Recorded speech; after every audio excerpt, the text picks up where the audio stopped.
I don't think anyone ever expects to wake up one morning and find themselves caught in the middle of a war between two secret organizations. I know I didn't. But here I am. On one side are the Templars, better known these days as Abstergo Industries. They're in the business of control.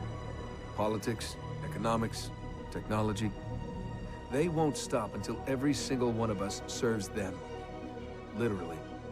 Fighting against them are the Assassins, a group dedicated to safeguarding humanity's free will. I was born into the Brotherhood. A couple of weeks ago, the Templars found me. They took me prisoner, strapped me into a machine they built and put me to work. It's called an Animus. And it's where I spent most of my time. Exploring the memories of my ancestors, discovering entire lives locked deep inside my DNA. First, I revisited the life of Altair ibn La'ahad, an assassin from the Crusades. The Templars wanted the location of something known as a Piece of Eden, an ancient artifact capable of bending people to their will. Once the Templars had what they were looking for, they decided my usefulness had come to an end. But Lucy saved me. Lucy. When things were at their worst, she revealed herself to be an assassin and helped me escape. I was hoping that would be the end of my misadventures. But we were just getting started. Back into another Animus I went. Now, I'm reliving the memories of Ezio Auditore da Firenze, my ancestor from the Renaissance, searching for a path forward. Through the bleeding effect, I'm becoming an assassin in more than just name. It will come in handy as the Templars prepare to enslave us all. They found us. They've crashed our hideout and we're fleeing the scene looking for a place to hide.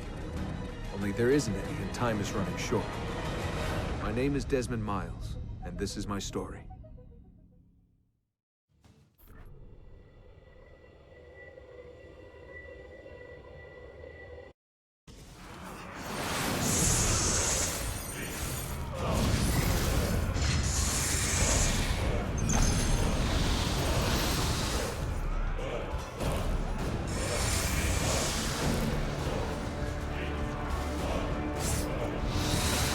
How did you find me?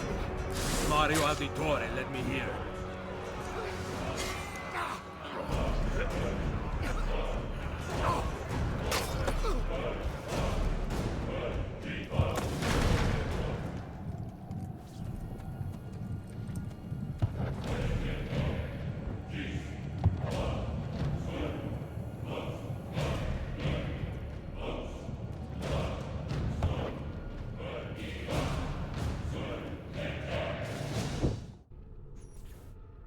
Rebecca, what's going on? I have to run some diagnostics. I'll get back to you.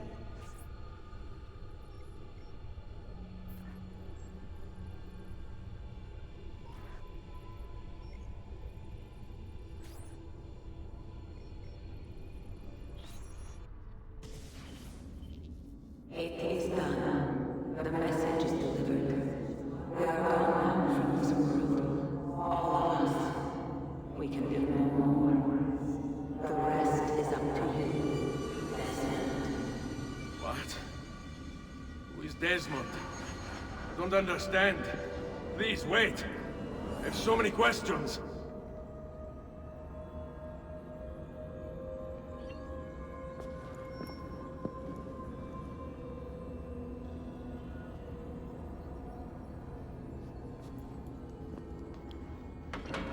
Hello and welcome to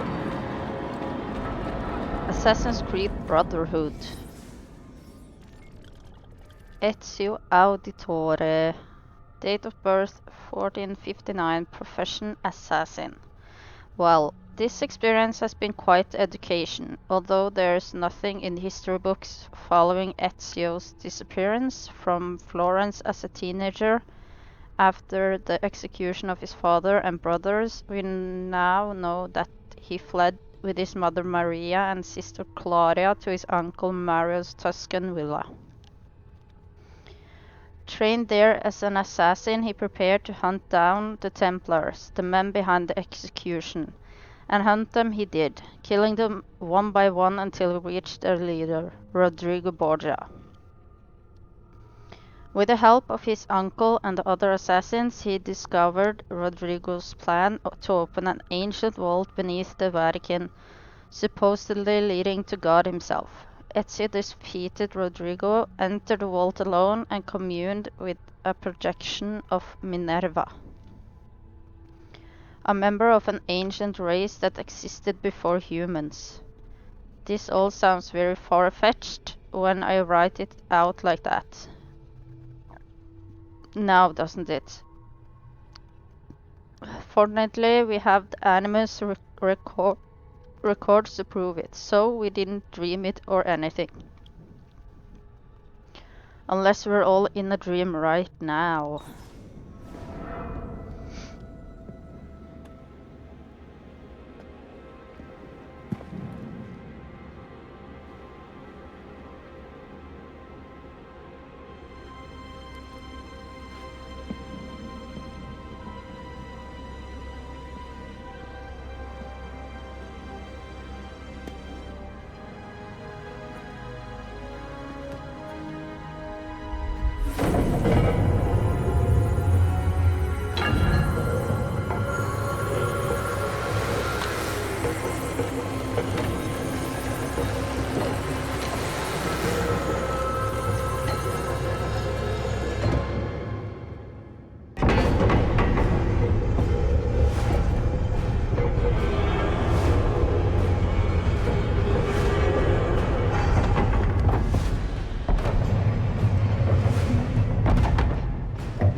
Looks like we have a climb in front of us. Better in the hands of the earth than in the hands of man. Uncle. What can I say? We sent a single man against an entire army. I was worried. Quick, climb up. We have to get out of here.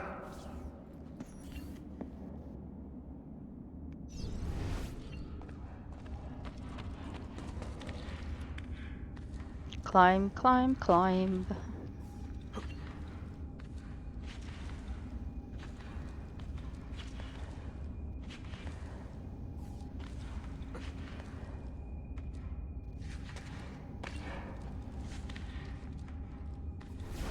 And we're up. You would not believe the things I have seen, Mario. Then be sure to stay alive that I might hear of them. I expect opposition. And I expect the Borgia to mourn the loss of many lives tonight.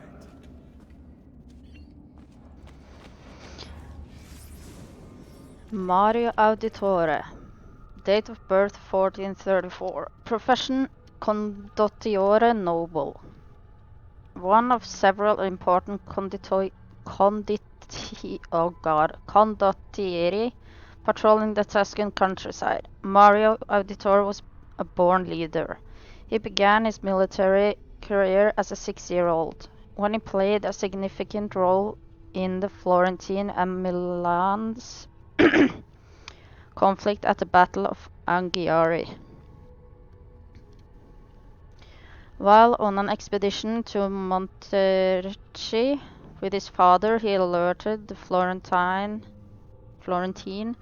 General Micheletto Attendolo to appearance of several dust clouds over the road, which signaled a surprise advance by Milanese troops.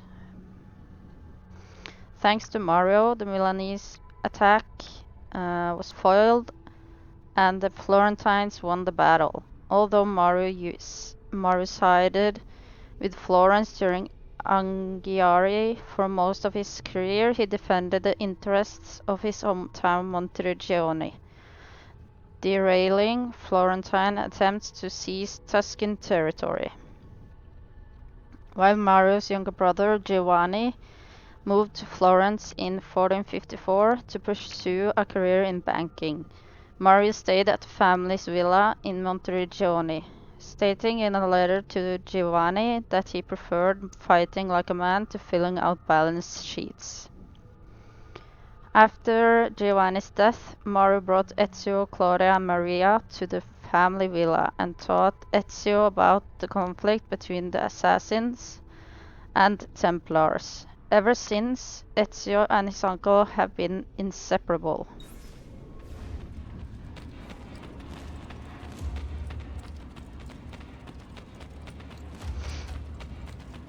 I can run faster than you. Che cosa fate qui? Assassini!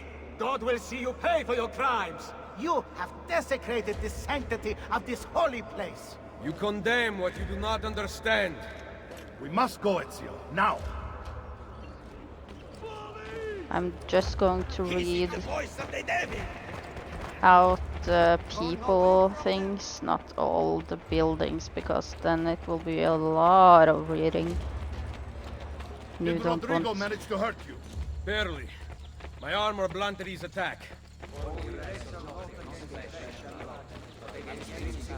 and you don't want to listen to that.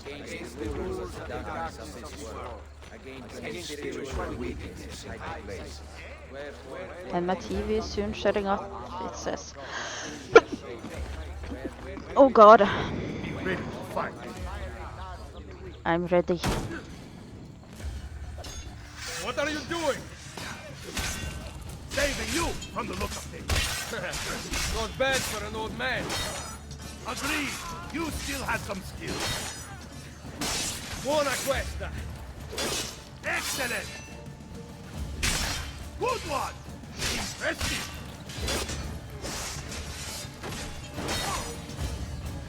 And Mario's guard. There. Ow! Don't hit me! What have I done?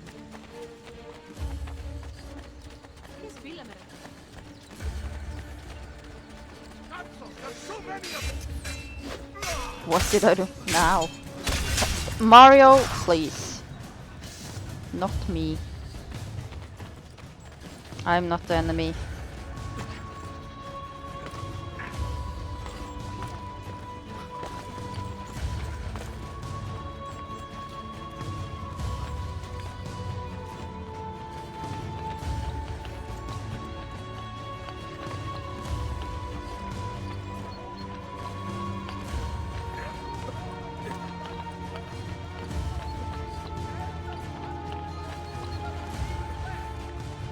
Okay. Then it begins.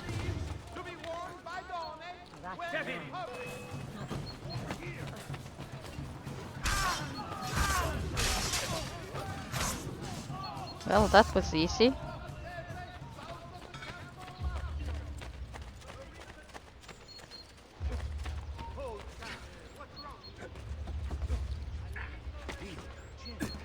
Oh my god.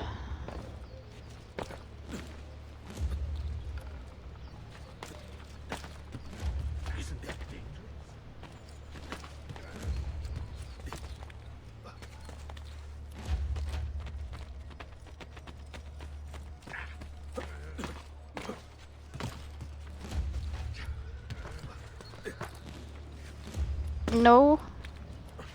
Ugh.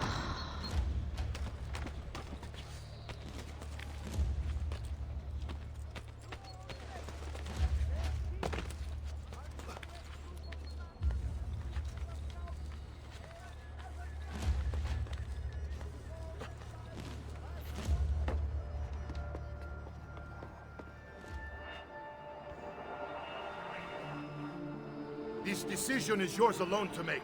Only do so quickly. Give it to me. You can do with it as you will later. Bene. Jump!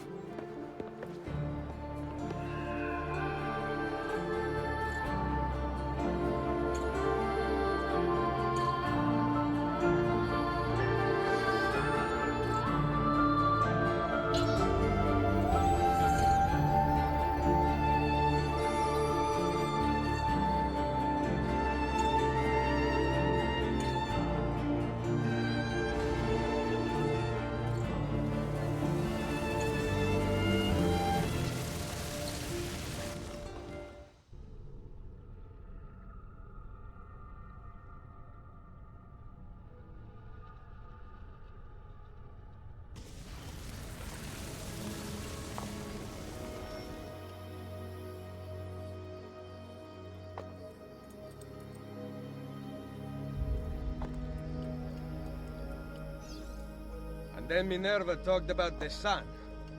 She told of a disaster that occurred long ago, and another that is coming. Sometime far in the future, Vero? Then we need not worry about it. See. Perhaps our work is finished. Would that be so bad?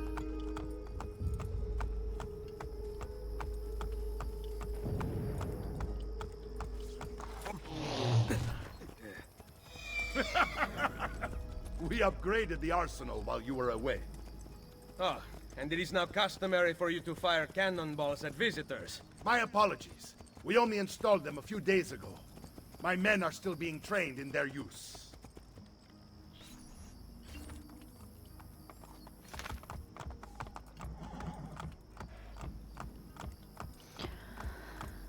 Okay.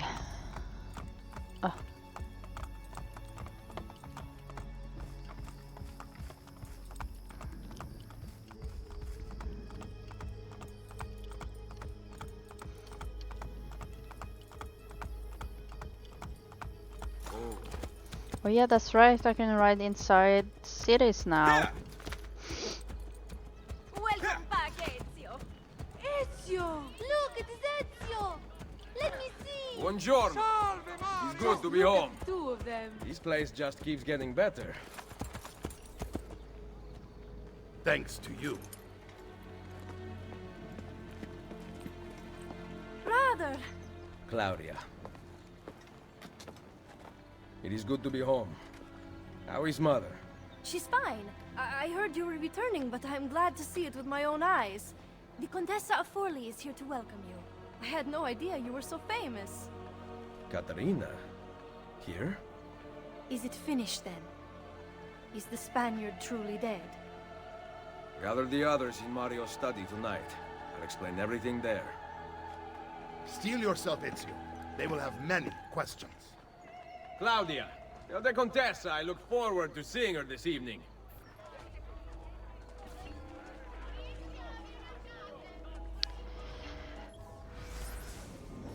Claudia Auditore. Date of birth 1461. Profession noble. The third child of Giovanni and Maria Auditore. And the first girl in the family. Claudia lived a privileged childhood in Florence, high society. After the murder of Giovanni and her two brothers, all that changed. Claudia, Ezio, and Maria fled to Monteriggioni and the safety of their uncle Mario's villa. Claudia remained in the villa, caring for her nearly comatose mother while Ezio set off to avenge the murderers. A record book recovered by archaeologists reveals a relatively unexciting existence between months spent managing the villa's finances. Brief periods of activity were supplied by Ezio's visits, and the renovations she was able to carry out with the money brought back from his travels. Under her care, the town blossomed, ushering in a new era of prosperity for Monteriggioni. Claudia, however, remained cut off from the world she loved. To hear of Ezio's adventures only reminds me of my own lack thereof. This is not the life I dreamed of as a child. Ezio does not understand. He treats me so delicately. I despair of ever emerging from this prison. She writes in one particularly poignant letter dated July 1495. Okay, so we have some quests to do. Let's go here first. This box is heavy. Need some help. Salve. So many flowers. Your husband must be very lucky. I am the lucky one. I have you here to aid me. Let me see what I can do. Back there, I may have given you the wrong impression. Oh? I have no husband. The flowers are for a party. Am I invited? To Claudia Auditori's birthday party in the villa. If you are willing to help me again, I need someone with class to accompany me. What makes you think I have class? I could tell the moment I saw you. No one in this town walks with such bearing. I'm certain Ezio Auditori himself would be impressed. Oh? What do you know of Ezio? Claudia thinks the world of him, but he rarely visits her. From what I gather, he's distant. She is right. I have been. Oh no. You? The party was intended to be a surprise. Promise you will not tell Claudia. What will you do to keep me quiet? I am sure I can think of several things. I'll be waiting to hear them when we get there. And Ezio was thinking just about one thing.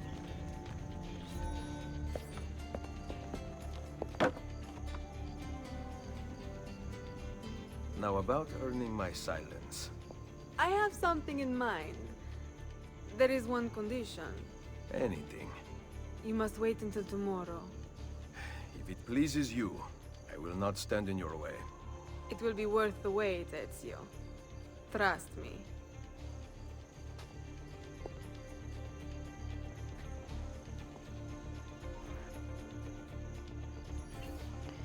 Okay. Let's see, let's take that one.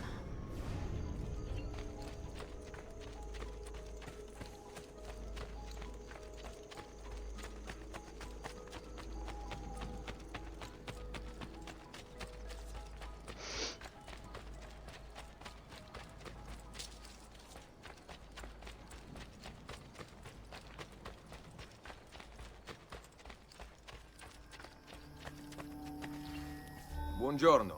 Ezio, Mario is going to murder me. I have lost his favorite horse. Do not despair. I will bring it back. God bless you, Ezio. What would you do without me?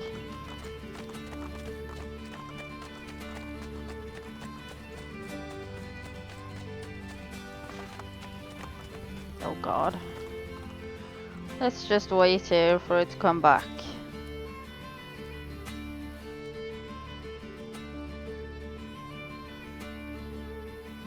Aren't you coming back?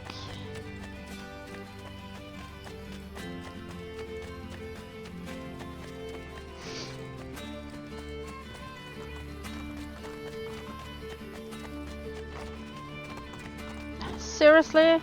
I'm pressing.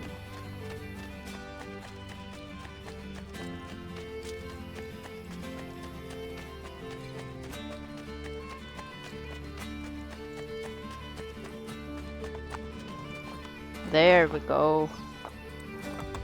Thank you.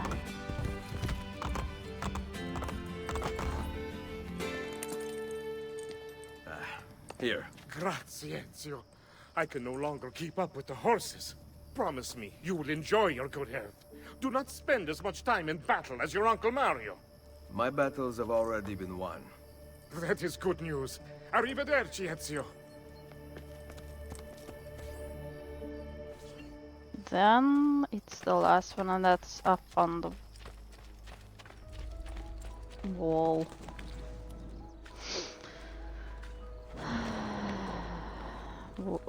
What's it called? I don't know. Something. No. Okay. No. I want that ladder. Thank you.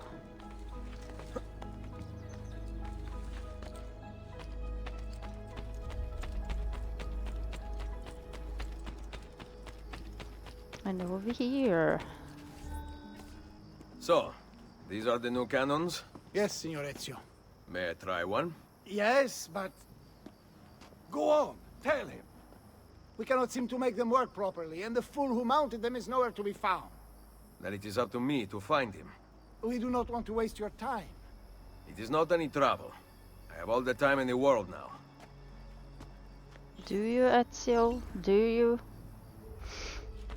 Mercenaries. Oh, I'm running the wrong way.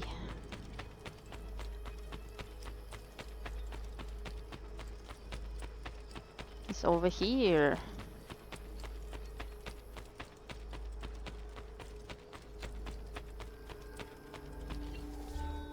Salve, Messere. We need you to fix the cannons on the battlements. Leave me be. I do not begin repairs before noon. Do you know what time it is? I make cannons, not clocks. If you are busy, someone else will fix them. Uno momento. No one else will touch my cannons. Soldiers have no respect for artillery. They expect a gun to work like magic. You need to feel her out. Give her a little encouragement. We are only equipped with simple cannons now, but I got hold of a design from France, yeah? A hand cannon. Something called a wrought iron murderer. Imagine firing a cannon from your hands. That is the future.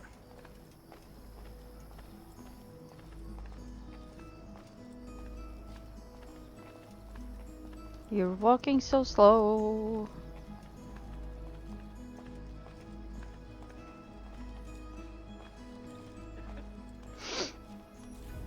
What have you done? We used them. They were not ready for firing. You could have gotten us all killed. Let me see. His breath is more fatal than our cannons. Only when you two fools are shooting them. There, try it.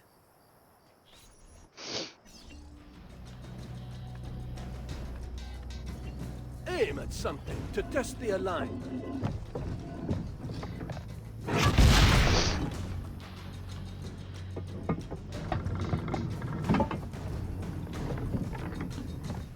Oops.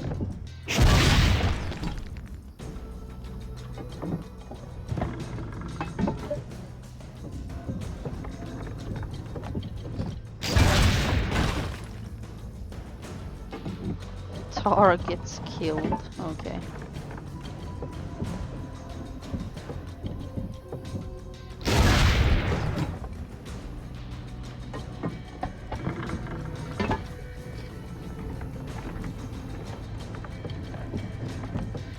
Let's take that one.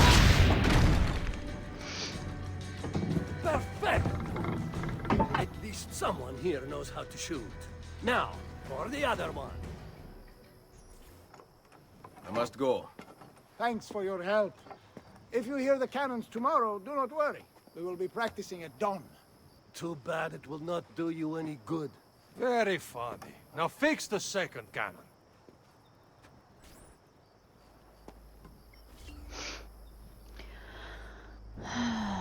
Okay, I'm going to end the episode here. I hope you guys enjoyed. Thanks so much for watching, and goodbye!